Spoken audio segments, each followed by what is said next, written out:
Let's move on over here to the ship traffic. Let me hit agree on that. We're going to come back to Constanza. Actually, we'll stop at that one. I'm going to take you over here real fast. I'm going to show you the Shanghai ports, what's going on. Now, my understanding is Shanghai is still on lockdown to a degree, meaning the production, manufacturing, and the residents. You can see there is still a giant amount of boats parked off the coast there.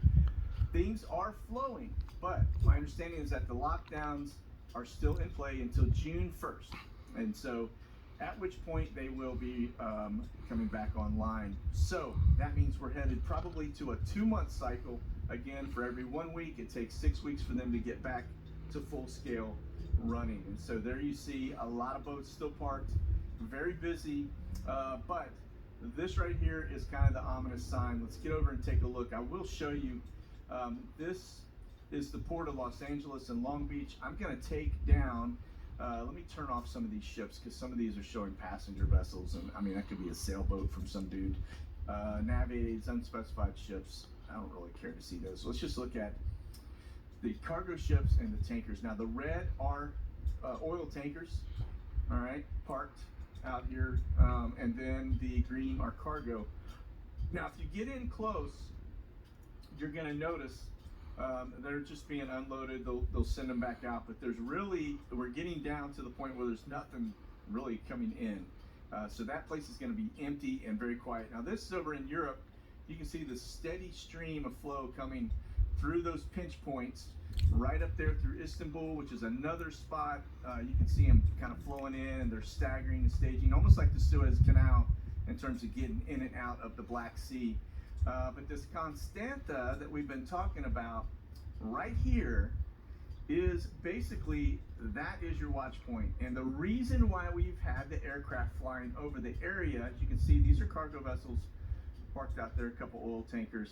But the reason we've had all of this parked over the area is because this is the only port available in the Black Sea that the Ukrainians can use to get their product shipped out and down and through here and over to the other parts of the world, right? So they're using train right now to get stuff moved out of here and into Europe. But when it comes to seaports, that is why we've got that situation going on. Now, you can go over here to the marine vessel traffic, and I will show you, we get up here in the Black Sea, you're gonna see we do have, that is actually a Romanian military ops boat sitting right off the coastline right here, protecting that port, all right? And that's what we do see. Now, I'm sure there are others in here. These are also military vessels in port in Constanta. As you can see, that's kind of an area they hang out. But this dude right here is hanging out.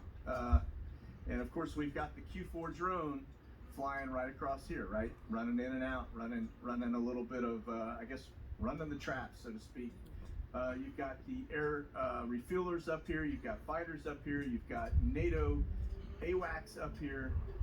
They're watching this area very closely, and that is because, I'm going to get into this port if it's going to let me.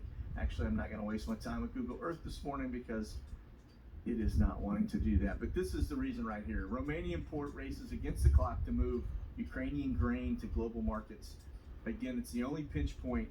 If Russia can get their hands on this, they can basically shut down all the grain and food leaving Ukraine, because other than the rails that are leaving, of course, that's inside Ukraine. All they've got to do is take control of Ukraine, and they stop everything. So that's why it's so crucial for Europe. But this is kind of like the last holdout. This is the Alamo, so to speak, from a port perspective, that's feeding the grain into places like Egypt and Africa. Okay, so the reason I'm showing that is because they've got just a very small window to get this stuff moved out before the next harvest.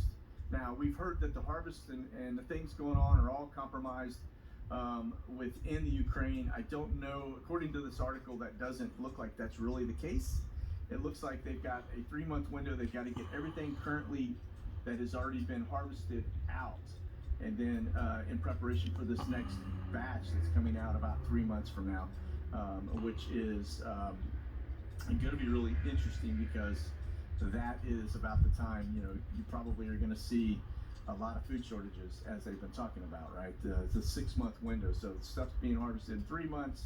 By the time it gets out, gets to their ports and to their destination, we're right on that window when the shortages are expected to hit. So I think they may be thinking that Russia is going to be very heavy in play in Ukraine at about that point. So, okay, so that is the reason why. Now here is over to Forward Observer again.